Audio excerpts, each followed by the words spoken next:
Leo tulitembelewa na wageni kutoka Mamlaka ya Mbolea Tanzania TFRA kwa ajili ya kufanya tathmini ya matumizi ya mbolea ya ruzuku. Na Mwana wa Afrika tunasema kwamba ruzuku imesaidia matumizi ya mbolea kuongezeka kutoka tani 400,000 mpaka 900,000 kwa mwenendo wa ripoti ya FDC iliyofanyika Uganda mwaka 2024.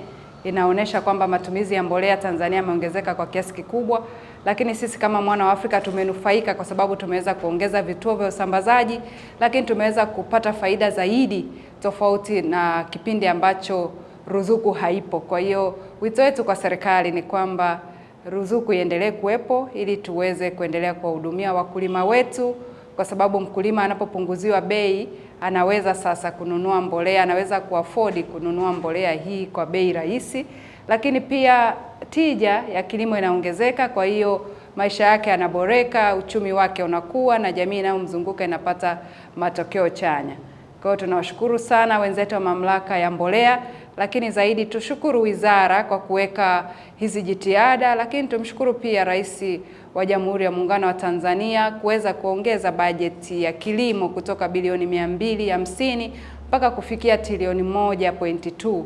Ni ongezeko kubwa sana. Kwa hiyo tunatarajia ongezeko hili liendelee kuongezeka zaidi, matumizi ya mbolea yaendelee kufanyika zaidi kwa faida ya Watanzania wote.